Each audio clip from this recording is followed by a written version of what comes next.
Les larmes aux yeux, la sirène attachée à l'arbre leva faiblement la main vers Amara. « S'il te plaît, aide-moi. Ils vont me tuer, moi et mon bébé », implora-t-elle d'une voix douce et tremblante. Amara recula, effrayée.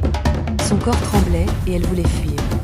Mais le regard triste de la sirène l'appelait. Amara était une femme pauvre du village. Elle vivait dans une petite maison en terre battue, au toit percé. Elle n'avait pas beaucoup d'argent et cherchait toujours des moyens de se nourrir, elle et ses 2 enfants. Son mari était mort il y a de nombreuses années, et depuis, elle avait fait face seule à ses difficultés. Un matin, avant le lever du soleil, Amara prit sa jarre d'argile et partit chercher de l'eau à la rivière près du village. Les oiseaux commençaient tout juste à chanter et la brise fraîche caressait sa peau tandis qu'elle marchait sur le sentier étroit. Amara aimait aller à la rivière très tôt car il n'y avait pas de foule, et elle devait rentrer tôt pour préparer du kava pour ses enfants avant qu'ils ne se réveillent. Arrivée à la rivière, elle remplit sa jarre d'eau propre et fraîche et la souleva soigneusement sur sa tête. L'eau était lourde, mais Amara était habituée à porter de lourdes charges. Elle commença à rentrer chez elle, mais décida de prendre le chemin de derrière car il était plus court et elle voulait arriver avant que le soleil ne soit pleinement levé. Alors qu'elle traversait le sentier de brousse, elle vit 3 chasseurs sous un manguier. Ils parlaient et riaient, tenant leurs fusils et portant leurs sacs de chasse. Amara les salua poliment. « Bonjour, chasseurs. » Les chasseurs lui répondirent, mais ils ne la regardèrent pas et leur voix était froide. Ils étaient trop occupés à parler et à rire entre eux. Amara continua de marcher lentement et, en s'éloignant, elle entendit l'un des chasseurs dire « Ah, nous sommes riches maintenant. Je n'arrive toujours pas à croire que nous avons attrapé la sirène enceinte près de la rivière et nous allons doubler notre argent avec celle-ci. » Un autre chasseur rit et dit « Oui, on dit que si une sirène est enceinte, le pouvoir en elle et le bébé nous rapporteront beaucoup d'argent. Nous les vendrons au grand homme de la ville. » Le cœur d'Amara se mit à battre la chamade. Elle ne comprenait pas de quoi il parlait. Sirène enceinte, double argent, vendre au grand homme, pensa-t-elle en portant la lourde jarre sur sa tête. Elle s'éloigna rapidement, mais son esprit était troublé. Elle ne cessait de se demander « Est-il vrai qu'il y a une sirène près de notre rivière ? Est-il vrai qu'elle est enceinte ? Vont-ils vraiment la vendre ?» Alors qu'elle approchait du petit sentier qui menait à sa maison, elle décida de passer par le petit buisson derrière les grands arbres pour éviter les chasseurs.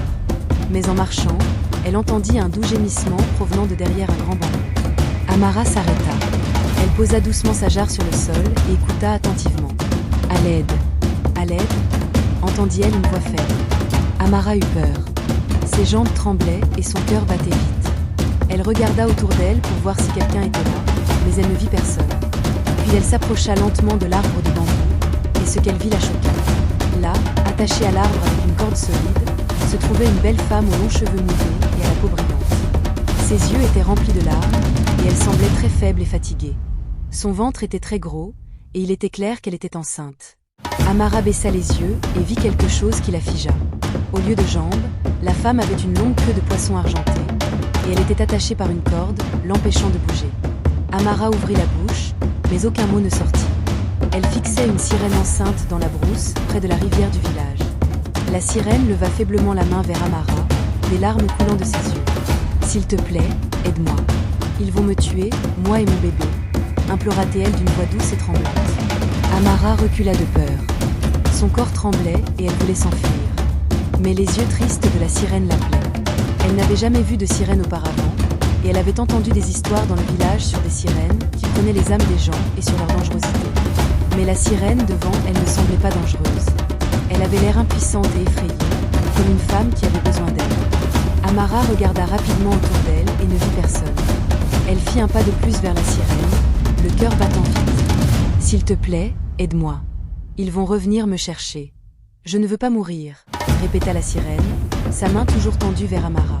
Amara se pencha lentement et murmura « Es-tu vraiment une sirène ?» La sirène hocha la tête, les larmes coulant de ses yeux. « Oui, et je suis enceinte. Ils m'ont attrapée quand je suis venue à la rivière à minuit. Ils m'ont attachée ici pour revenir plus tard. S'il te plaît, aide-moi. » Les yeux d'Amara étaient remplis de pitié. Elle vit que la sirène tremblait et qu'il y avait des ecchymoses sur ses bras là où la corde était attachée. Soudain, Amara entendit des voix d'hommes parler à proximité. Elle se retourna rapidement et vit des ombres bouger près des buissons. « Ils arrivent », murmura la sirène, la peur dans les yeux. L'esprit d'Amara était confus. Elle ne savait pas quoi faire. Devait-elle aider la sirène à s'échapper ? Devait-elle la laisser là et s'enfuir ?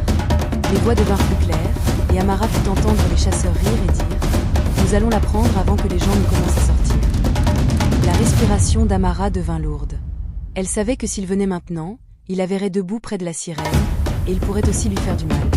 Elle regarda la sirène, qui la suppliait toujours, les larmes et la peur dans les yeux.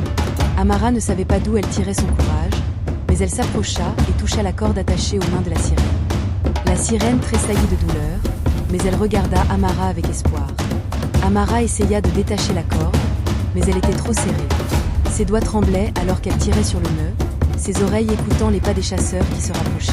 « S'il te plaît, s'il te plaît, s'il te plaît », répétait faiblement la sirène. Amara sentit la sueur sur son front, son cœur battant comme un tambour, ses mains bougeant rapidement pour défaire la corde. Les voix des chasseurs étaient maintenant très proches. « Voyons si nous pouvons la prendre », dit l'un d'eux. Les yeux d'Amara s'écarquillèrent de peur. La jarre d'eau qu'elle avait laissée sur le sol était toujours là, et il serait facile pour les chasseurs de savoir que quelqu'un était là. Amara regarda la sirène, et la sirène la regarda en retour. À ce moment-là, Amara sut que sa vie changerait à jamais à cause de ce qu'elle était sur le point de faire.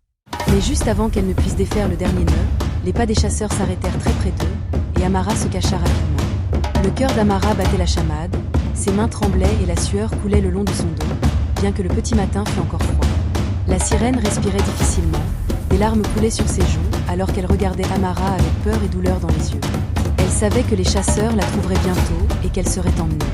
Amara ferma les yeux un instant et murmura dans son cœur « Mon Dieu, aide-nous s'il te plaît. Ne les laisse pas nous trouver ici. » Juste au moment où les chasseurs étaient sur le point de tourner derrière le bambou, l'un d'eux, qui marchait derrière les autres, cria soudainement un élan.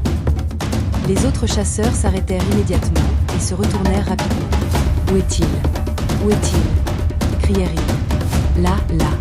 Il court de l'autre côté, » dit le chasseur, pointant son fusil vers les buissons. Les chasseurs oublièrent la sirène un instant et se mirent à courir vers l'endroit où l'élan était censé se trouver, levant leurs fusils en l'air, prêts à tirer.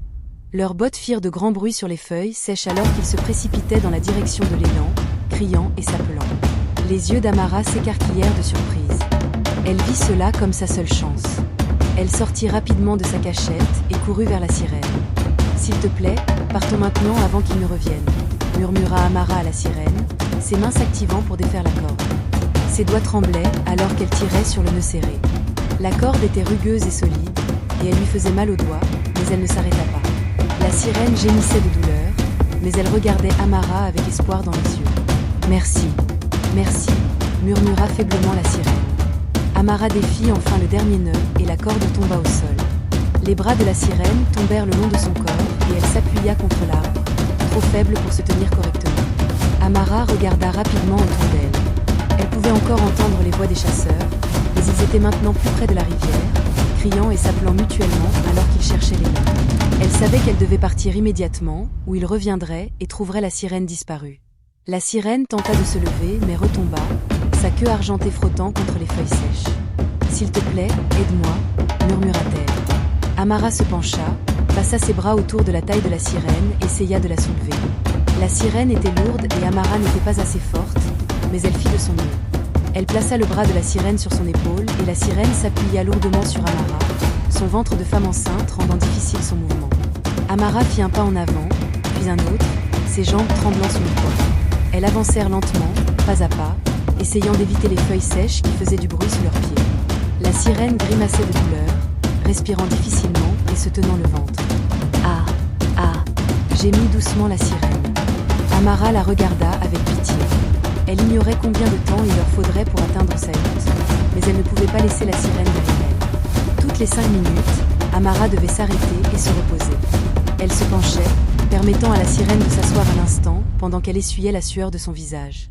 Sa jarre d'eau était toujours là, mais elle ne pouvait pas la porter maintenant. Elle l'avait laissée derrière elle, se concentrant sur le fait de mettre la sirène en sécurité. Le soleil du matin commençait à se lever, et les oiseaux chantaient plus fort. Le pagne d'Amara était trempé de sueur et son dos lui faisait mal, mais elle continuait d'avancer. La sirène pleurait doucement, son visage pâle et ses mains agrippant son gros ventre. « S'il te plaît, ne me quitte pas. Je ne veux pas mourir », répétait-elle en murmurant. « Je ne te quitterai pas », dit Amara. Bien que son corps fût fatigué et ses jambes tremblantes, elles traversèrent les petits sentiers étroits de la brousse, évitant les endroits où les gens pourraient les voir. Amara craignait que si les villageois voyaient la sirène, ils appelleraient les chasseurs et lui causeraient des ennuis. Elles s'arrêtèrent de nouveau pour se reposer sous un manteau, et Amara vérifia le visage de la sirène. « Tu vas bien ?» demanda-t-elle doucement. La sirène hocha faiblement la tête, mais des larmes coulaient sur ses joues. Après un certain temps, Amara rassembla ses forces et souleva de nouveau la sirène. Elles continuèrent à avancer, se reposant et reprenant leur marche, jusqu'à ce qu'elles atteignent enfin la petite hutte en terre d'Amara, à la lisière du village. Amara ouvrit la porte en bois avec précaution et regarda à l'intérieur. Ses deux enfants dormaient encore profondément sur la natte. Elle était contente qu'ils dorment encore, afin qu'ils ne voient pas encore la sirène. Amara aida la sirène à entrer et la déposa doucement sur le sol recouvert d'une petite vieille natte. La sirène gémit de douleur, ses mains sur son ventre, sa queue reposant faiblement sur la natte. Amara la regarda avec inquiétude. Elle vit que le corps de la sirène était enflé par endroits, et qu'il y avait des marques rouges là où la corde l'avait ligoté. « Je vais chercher de l'eau chaude », dit doucement Amara. Elle sortit rapidement, prit de l'eau et la plaça sur le petit feu de sa cuisine. Quand l'eau fut chaude, elle en versa dans un petit bol et l'apporta à l'intérieur. Elle trempa un linge propre dans l'eau chaude, l'essora et le plaça doucement sur les bras et les épaules enflées de la sirène. La sirène grimace de douleur, mais après un moment, elle laissa échapper un doux soupir de soulagement. Amara continua à masser le corps de la sirène avec l'eau chaude, essuyant la saleté et la sueur et appuyant doucement sur son dos. « Merci, merci », continuait de murmurer la sirène, les larmes coulant sur ses joues. Amara ressentit de la pitié dans son cœur, et elle eut aussi peur. Elle ne savait pas ce qui allait se passer ensuite, et elle ignorait pourquoi la sirène était sur terre, enceinte, et capturée par des chasseurs. La pièce était silencieuse, à l'exception des doux gémissements de la sirène et du léger crépitement du feu à l'extérieur. Amara regarda le gros ventre de la sirène et se demanda « Quel genre de bébé y a-t-il à l'intérieur? Sera-ce un poisson ou un humain ?» Elle ne savait pas, mais elle savait qu'elle ne pouvait pas laisser la sirène mourir. La sirène ouvrit faiblement les yeux et regarda Amara. « Mon nom est Naine », dit-elle doucement. Amara fut surprise. « Naine, c'est un beau nom. Mon nom est Amara. » Naine sourit faiblement, mais ses yeux étaient toujours remplis de larmes. « Merci, Amara. Je n'oublierai jamais cela, » murmura-t-elle. Amara hocha la tête, tenant doucement la main de Naine. Soudain, elles entendirent des pas à l'extérieur de la hutte, et les yeux d'Amara s'écarquillèrent de peur. Elle regarda rapidement la porte puis Naine, qui tentait de s'asseoir mais était trop faible. Amara posa un doigt sur ses lèvres. « Chut, ne fais pas de bruit. » Elles écoutèrent toutes deux silencieusement les pas se rapprocher de la porte de la hutte. Elle se tourna rapidement pour regarder Naine, la sirène enceinte, qui gisait faiblement sur la natte. Naine regarda Amara avec la peur dans les yeux, serrant son gros ventre, sa queue argentée repliée sous son corps. Soudain, la porte s'ouvrit avec un grand craquement. Amara se précipita et poussa la porte vers l'avant, utilisant son corps pour empêcher la personne à l'extérieur de voir à l'intérieur de la hutte. « Qui est là? Pourquoi ouvrez-vous ma porte comme ça ?» demanda Amara, respirant difficilement, la sueur sur le front. Devant la porte se tenait Mama Jadika, la commère du village. Tout le monde au village la connaissait comme la femme qui aimait fourrer son nez dans les affaires des autres. Elle tenait sa taille d'une main et son autre main était sur la porte, essayant de la pousser plus largement tout en tendant le cou pour regarder à l'intérieur de la hutte d'Amara. Amara bloqua sa vue avec son corps, étendant ses bras sur le cadre de la porte. Mama Jadika leva les sourcils et essaya de regarder par-dessus l'épaule d'Amara. « Que caches-tu là-dedans, Amara ?» demanda-t-elle avec suspicion dans la voix. Amara força un petit rire. « Caché? Caché? Quoi? Qu'est-ce que c'est, Mama ?» Sitôt ce matin. Mais Mama Jadika ne s'arrêta pas.